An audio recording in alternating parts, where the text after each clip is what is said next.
Hi friends, Crafty Company Malayalamത്തിന്റെ പുതിയ വീഡിയോയിലേക്ക് എല്ലാവർക്കും സ്വാഗതം. എൻ്റെ പേര് സഞ്ജയ്. അപ്പോൾ ഇന്ന് നമ്മൾ ചെയ്യാൻ പോകുന്നത് ഒരു ബോട്ടിൽ ആർട്ടാണ്. അപ്പോൾ ഇതിനായിട്ട് നമുക്ക് ആദ്യം ഒരു ബോട്ടിൽ വേണം. അത് ഏതാ പ്ലാസ്റ്റിക് ആയാലും പ്രശ്നമില്ല.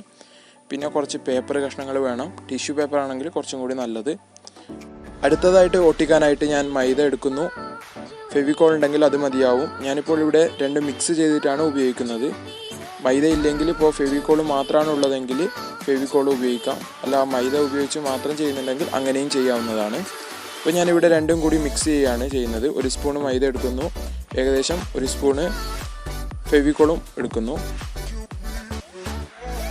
രണ്ടും ചേർത്തതിന് ശേഷം കുറച്ച് വെള്ളം അതിലേക്ക് ആഡ് ചെയ്യുന്നു.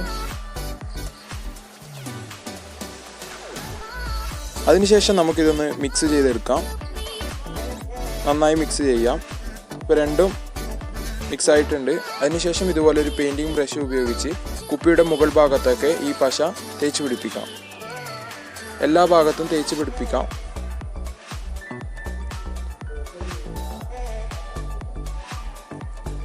ഇപ്പോൾ മുഴുവൻ തേച്ചിട്ടുണ്ട്. അതിനുശേഷം ആദ്യം തയ്യാറാക്കി വെച്ച പേപ്പർ കഷ്ണം അതിൻ്റെ മുകൾ ഭാഗത്ത് ഒട്ടിച്ചെടുക്കാം. ടിഷ്യൂ പേപ്പർ ആണെങ്കിൽ വളരെ നല്ലതായിരിക്കും. എൻ്റെ കയ്യിൽ ടിഷ്യൂ ഇപ്പോൾ ഇല്ലാത്തതിനാലാണ് ഞാൻ പേപ്പർ എടുത്തത്. അപ്പോൾ ഇതിൻ്റെ അടിഭാഗമൊക്കെ കറക്റ്റായിട്ട് വരണം, പുറത്തേക്ക് പോകാൻ പാടില്ല. അതിനുശേഷം മുഴുവനായിട്ട് ഇത് ഒട്ടിക്കാം.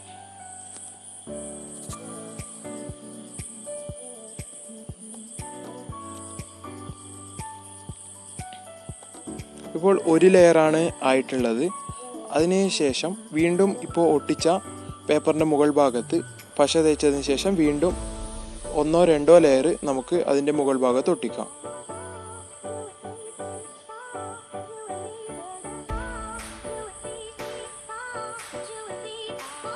ഞാനിവിടെ ഇപ്പോൾ ടോട്ടലി 3 ലെയറാണ് ഒട്ടിച്ചിട്ടുള്ളത്. ഇതുപോലെ അതിൻ്റെ നെക്ക് ഭാഗത്തൊക്കെ ഒട്ടിച്ചു കൊടുക്കാം. ഇപ്പോൾ 2 മണിക്കൂർ ഞാൻ ഉണങ്ങാനായിട്ട് വെച്ചിട്ടുണ്ടായിരുന്നു. ഉണങ്ങിയിട്ടുണ്ട്. അതിനുശേഷം നമുക്കിതൊന്ന് പെയിൻറ്റ് ചെയ്തെടുക്കണം. ഇതിനായിട്ട് ഒന്നെങ്കിൽ സ്പ്രേ പെയിൻറ്റ് ഉപയോഗിക്കാം, അതുമല്ലെങ്കിൽ ഇതുപോലെ ടിന്നിലൊക്കെ ലഭിക്കുന്ന പെയിൻറ്റ് ഉപയോഗിക്കാവുന്നതാണ്. ഇവ രണ്ടും ഇല്ലെങ്കിൽ വാട്ടർ കളറോ അല്ലെങ്കിൽ ഫാബ്രിക് പെയിൻറ്റോ അതുപോലുള്ളവയൊക്കെ ഉപയോഗിക്കാം.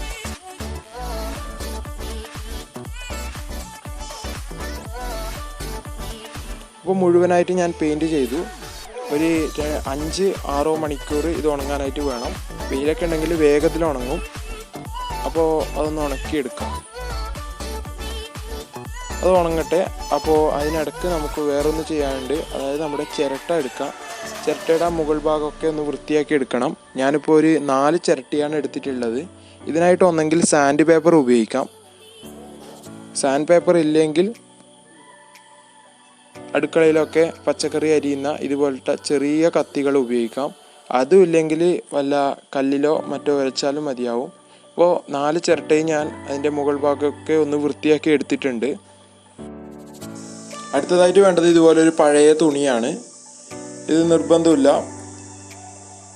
അതുപോലെ ഒരു ഹാർമർ. അപ്പോൾ ഈ തുണി ഉപയോഗിക്കുന്നത് എന്തിനാണെന്ന് വെച്ചാൽ ഈ ചിരട്ട ഇതുപോലെ വെച്ച് പൊട്ടിക്കുമ്പോൾ കണ്ണിലേക്കും അതുപോലെ മുഖത്തേക്കൊക്കെ തെറിക്കുന്നത് ഒഴിവാക്കാൻ വേണ്ടിയിട്ടാണ് ഇതുപോലെ തുണി ഉപയോഗിക്കുന്നത്. അപ്പോൾ ഞാൻ പൊട്ടിച്ചു. ഇതുപോലെ ചെറിയ ചെറിയ കഷ്ണങ്ങളാക്കിയിട്ട് എടുത്തിട്ടുണ്ട്. അപ്പോൾ ഇതിൽ 4 ചിരട്ടയും ഞാൻ പൊട്ടിച്ചെടുത്തിട്ടുണ്ട്. അപ്പോൾ അടുത്തതായിട്ട് ആ ചിരട്ടയുടെ പീസൊക്കെ ഈ കുപ്പിയുടെ മുകൾ ഭാഗത്തൊന്ന് ഒട്ടിക്കണം. അതിനായിട്ട് ഞാനിവിടെ ഗ്ലൂ ഗണ്ണാണ് ഉപയോഗിച്ചിട്ടുള്ളത്. ഏത് പശ വേണമെങ്കിലും ഉപയോഗിക്കാം. ഗ്ലൂ ഗണ്ണ് കുറച്ചുകൂടി വളരെ വേഗത്തിൽ ഉണങ്ങുന്നത് കൊണ്ടാണ് ഞാനിവിടെ ഗ്ലൂ ഗണ്ണ് ഉപയോഗിച്ചിട്ടുള്ളത്. അപ്പോൾ ഗ്ലൂ ഗണ്ണ് നിർബന്ധമില്ല. ഫെവിക്കോളോ സൂപ്പർ ഗ്ലൂവോ ഫ്ലക്സ് ക്വിക്ക് അതുപോലുള്ള പശകൾ ഏത് വേണമെങ്കിലും ഉപയോഗിക്കാം. ഒരു പ്രത്യേക പാറ്റേണിലൊക്കെ ഒട്ടിക്കുകയാണെങ്കിൽ കുറച്ച് നല്ല വൃത്തി ഉണ്ടാവും. ഞാനിവിടെ ഒരു പാറ്റേണിലൊന്നുമല്ല, ഏകദേശം ഒട്ടിച്ചതാണ്.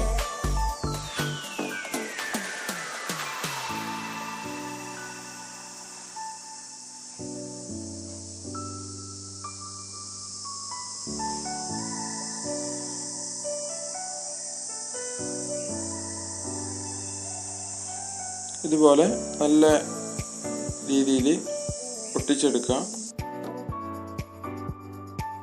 ഇതുപോലെ മുഴുവൻ ഞാൻ ഒട്ടിച്ചു. കുപ്പിയുടെ എല്ലാ ഭാഗത്തും ഞാൻ ചിരട്ട ഒട്ടിച്ചിട്ടുണ്ട്. അടുത്തതായിട്ട് ഇതുപോലെ ഒരു ഗോൾഡ് കളർ പെയിൻ്റാണ് ഞാനിവിടെ എടുത്തിട്ടുള്ളത്. ഇപ്പോൾ ഇവിടെ ഗോൾഡ് കളർ തന്നെ നിർബന്ധമൊന്നുമില്ല, ഓറഞ്ച് ആയാലും പ്രശ്നമില്ല, അതുപോലെ ലൈറ്റ് റെഡ്, യെല്ലോ ഏതായാലും പ്രശ്നമില്ല. അപ്പോൾ കൊടുക്കുമ്പോൾ ശ്രദ്ധിക്കേണ്ടത് ആദ്യം കൊടുത്ത ബേസ് കോട്ട് ആയ കറുപ്പിന് ഈ രണ്ടാമത് കൊടുക്കുന്ന പെയിൻറ് ടച്ച് ആവാൻ പാടില്ല എന്നത് മാത്രമാണ്. ഈ ചിരട്ടയുടെ മുകൾ ഭാഗത്ത് മാത്രം കൊടുക്കാൻ വേണ്ടിയിട്ട് ശ്രദ്ധിക്കുക.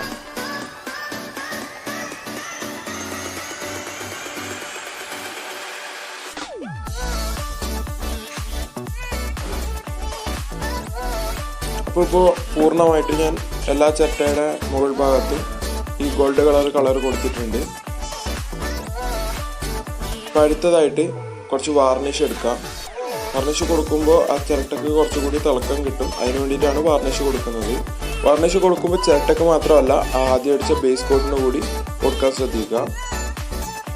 ഇപ്പോൾ നിങ്ങൾക്ക് കാണാൻ പറ്റും, അതായത് ആ ഗോൾഡ് കളറിൻ്റെ മുകളിൽ ഇതുപോലെ വാർണിഷ് കൊടുക്കുമ്പോൾ ഒരു പ്രത്യേക തിളക്കം അതിന് കിട്ടുന്നത്. അപ്പോൾ അതിന് വേണ്ടിയിട്ടാണ് നമ്മൾ വാർണിഷ് കൊടുക്കുന്നത്. ഇപ്പോൾ മുഴുവനായി വാർണിഷ് കൊടുത്തിട്ട് ഇനി ഇതൊന്ന് ഉണങ്ങാനായിട്ട് വെക്കാം. ഒരു 4-5 മണിക്കൂർ ഉണങ്ങണം. ഇപ്പോൾ വൈകുന്നേരമൊക്കെ അടിച്ച് രാവിലെ എടുക്കുകയാണെങ്കിൽ നല്ല രീതിയിൽ ഉണങ്ങിയിട്ടുണ്ടാവും. അപ്പോൾ ഇത്രയേ ഉള്ളൂ. അപ്പോൾ ഇതുപോലെ എന്തെങ്കിലും ചെടിയോ മറ്റോ അതിൻ്റെ മുകൾ ഭാഗത്ത് വെച്ചാൽ കുറച്ചും കൂടി വൃത്തിയുണ്ടാവുമെന്ന് തോന്നുന്നു.